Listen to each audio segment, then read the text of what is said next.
नमस्कार, मी संदीप दराडे बोला पुढारीमध्ये आपलं अगदी मनपूर्वक स्वागत करतो। आज महाराष्ट्राचा एक महत्त्वाचा सण आहे, शेतकऱ्यांच्या मित्राचा खऱ्या अर्थाने सण आहे। जी बैलजोडी शेतामध्ये असते, सर्जा राजाची जोडी आपण ज्याला म्हणतो, की ज्याच्या जीवावर खऱ्या अर्थाने शेतकरी शेती करत असतो, राबत असतो आणि काहीतरी पीक पिकवत असतो।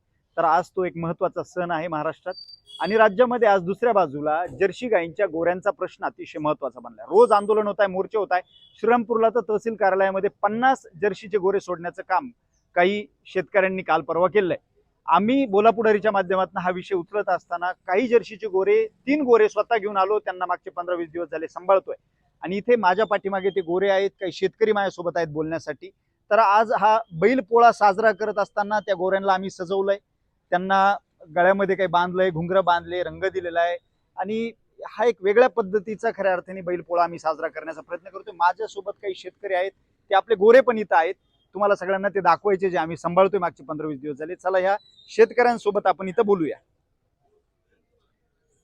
हे गोरे आहेत बघा, हा गोरा आहे, 15 दिवसात झाला, एक चारा खायला लागला आतापर्यंत, बाकीचे चारा खात नाही। आपण इथं काही चर्चा करूया। राहुल शेट, बैल पोळ्याच्या तुम्हालाही शुभेच्छा, सर्व शेतकऱ्यांना शुभेच्छा।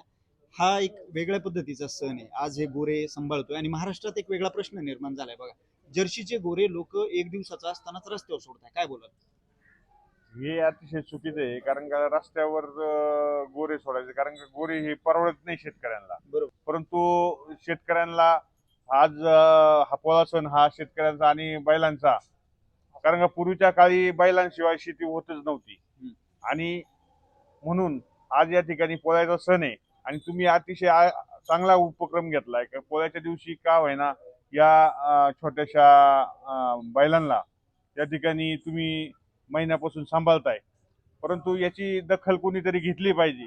कारण का रानामध्ये असे मोकाट जनावर सोडून आता हे 3 झाले, काही रानामध्ये आहे, आता उद्या ते रानामध्ये ते वाढल्यानंतर लोकांची पिकं खाऊन घेतील, भविष्यामध्ये परिस्थिती फार बिकट होणार आहे। कारण का याला कोणी घेणार नाही, कोणी सांभाळणार नाही, खांदा नसतो, हे अवताला चालते नाही।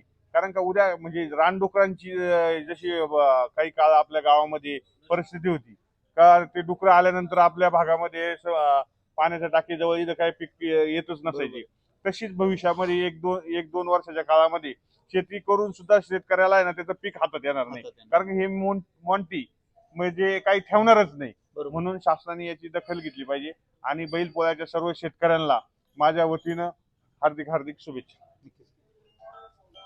श्रीकांत शेठ, मला एक सांगा, आज ही जी परिस्थिती निर्माण झाली, म्हणजे आज ही मोकाट जनावरं देवठाण परिसरात, आम्ही तर 2 देवठांवरूनच आणलेले, खरं तर ही जनावरं सोडणं योग्य आहे का? शासन का दखल घेत नाहीये याची?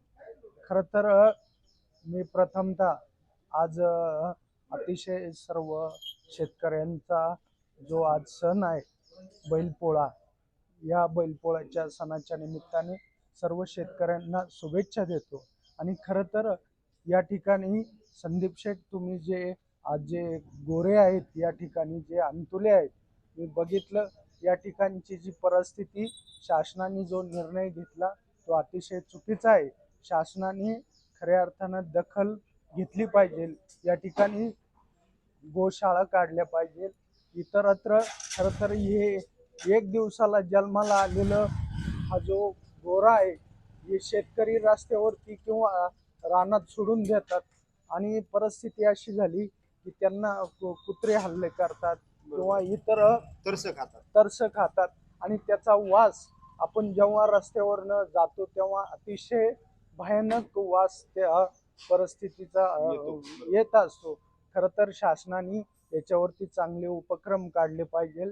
शासनानं शेतकऱ्यांच्या जे काही गोरे आहे, शासनानं अतिशय मोठमोठ्या विभागात प्रत्येक जिल्ह्यामध्ये, तालुक्यामध्ये अशा गोशाळा काढल्या पाहिजे आणि शासनाने या अतिशय चिमुकले जे गोरे आहेत, विनाकारण शेतकऱ्यांची दयनीय अवस्था आज खऱ्या अर्थानं होत आहे। या दयनीय अवस्थेतून शासनानं शेतकऱ्यांना आधार देण्याचं काम केलं पाहिजे आणि या ठिकाणी हे जे गोरे आहेत, अतिशय चांगल्या ठिकाणी तुम्ही गोशाळा करा, त्या ठिकाणी शासनाने या गोऱ्यांची दखल घ्या। आणि खरं तर हे गोरे पूर्णपणे निकामी आहे, शेतकऱ्यांच्या काही उपयोगाचेच नाही खऱ्या अर्थानं। आणि मी पुन्हा एकदा शासनाला विनंती करतो, अतिशय आपण धर्माच्या बाजूनं निर्णय घेतात, गोशाळा काढावं तर असा निर्णय शासन घेत असतं. शासनाला पूर्णपणे विनंती की तुम्ही शेतकऱ्यांच्या हिताचा निर्णय घेऊन तुम्ही गोशाळा काढा. आणि या चिमुकल्या आज खरं तर बैलपोळा आहे, असं खरं तर आजच्या या बैलपोळ्याच्या निमित्ताने आज आम्ही समशेरपूर गावात बघतोय, अतिशय चिमुकले गोरे या ठिकाणी तुम्ही सजवले, परंतु यांचा निर्णय योग्य तो निर्णय शासनाने लवकरात लवकर लावावा ही मी शासनाला विनंती करतो आणि या ठिकाणी थांबतो. धन्यवाद. आपल्या चिचखंडीमध्ये असेल किंवा इतर परिसरात शेतकरी हे गोरे जन्माला आल्यानंतर जर्शीचे लगेच सोडून देतात. काय याच्यावर निर्णय झाला पाहिजे? कत्तलखाने आज बंद केले आहेत, ठीक आहे बंद राहू द्या, आपल्याला त्याच्याशी विरोध नाही, परंतु याच्यावर शासनाने काय निर्णय घेतला पाहिजे? याच्यासाठी शासनाने गोशाळा 100% चालू केल्या पाहिजे. बरं. कारण मग शेतकरी हे सोडणार कुठं? शेतकऱ्याच्या 100% कामाचे नाही. आणि शेतकऱ्याला दूध पाजणं शक्य नाही. नाही, शेतकरी दूध पाजतात त्यांना. कत्तलखाने बंद झाल्यामुळं 100% शासनाने गोशाळा व्यापारी घेत नाही. कत्तलखाने बंद झाल्यामुळं आणि व्यापारी घेत नसल्यामुळं गोशाळा 100% काढल्या पाहिजे शासनाने. याच्यावर काहीतरी ठोस निर्णय घेतलाच पाहिजे. बरोबर.